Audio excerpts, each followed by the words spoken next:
আন্দোলনের সবথেকে বড় বেনিফিশিয়ারি মমতাই। সোনাচূড়া থেকে বেনজির আক্রমণ শুভেন্দুর। 7ই জানুয়ারি সকালে ফের তেতে উঠল নন্দীগ্রামের সোনাচূড়া।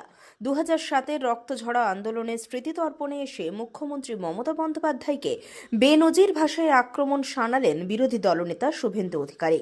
মুখ্যমন্ত্রীকে পৃথিবীর সব থেকে বড় গদ্দার বলে তোপ দাগার পাশাপাশি নন্দীগ্রাম আন্দোলনের সব থেকে বড় সুবিধাবাদী হিসেবেই তাকে দেগে দিয়েছেন শুভেন্দু অধিকারী। পাল্টা ভাঙা বেড়া থেকে শুভেন্দুকে এলাকা ছাড়া করার হুঁশিয়ারি তৃণমূল কংগ্রেসের। বুধবার সকালে সোনাচূড়ার শহীদ বেদিতে মাল্যদান করতে যান শুভেন্দু অধিকারী।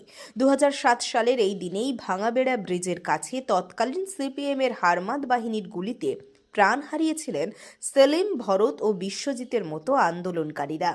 সেই শহীদদের রক্তে ভেজা মাটিতে দাঁড়িয়েই চড়া সুরে আক্রমণ শানান নন্দীগ্রামের বিধায়ক। তাঁর কথায়, নন্দীগ্রাম আন্দোলনের সব থেকে বড় বেনিফিশিয়ারি হলেন মমতা বন্দ্যোপাধ্যায়। এই আন্দোলনের হাত ধরেই তিনি মুখ্যমন্ত্রী হয়েছেন, অথচ জেতার পর 5 বছরে একবারও এই মাটিতে পা রাখার প্রয়োজন বোধ করেননি তিনি। এখানেই ক্ষান্ত হননি বিরোধী দলনেতা।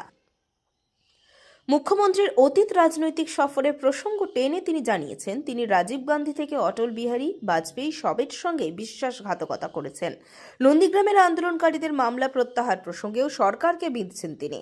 তার অভিযোগ, সরকার মামলার কেস তুলে নেওয়ার কথা বললেও ত্রুটিযুক্ত আইনি প্রক্রিয়ার কারণে হাইকোর্ট তা বাতিল করে দিয়েছে। এদিন শুভেন্দু অধিকারী নিজেকে নন্দীগ্রামের ভূমিপুত্র বা আত্মীয় হিসেবে তুলে ধরেন। নাম না করেই প্রাক্তন মুখ্যমন্ত্রী বুদ্ধদেব ভট্টাচার্যের প্রসঙ্গ টেনে তিনি বললেন, তিনি সবার মুখ্যমন্ত্রী চায়, মমতা বন্দ্যোপাধ্যায় সেটা হতে পারেননি। একই সঙ্গে তার ঘোষণা, নন্দীগ্রামে রাম মন্দির তৈরি হয়ে গেলে তিনি এখানেই এসে থাকবেন। নিজেকে আন্দোলনের নিঃস্বার্থ কর্মী দাবি করে শুভেন্দুর খোঁচা, শহীদ মিনারে রাত কাটিয়ে তিনি কোনো লাভ ঘরে তোলেননি। পাল্টা সুর চড়িয়েছে ঘাসফুল শিবিরও। ভাঙাবেড়া থেকে শুভেন্দুকে কড়া হুঁশিয়ারি দিয়ে তৃণমূল নেতৃত্বের দাবি, গদ্দারি আসলে করেছেন শুভেন্দু নিজেই।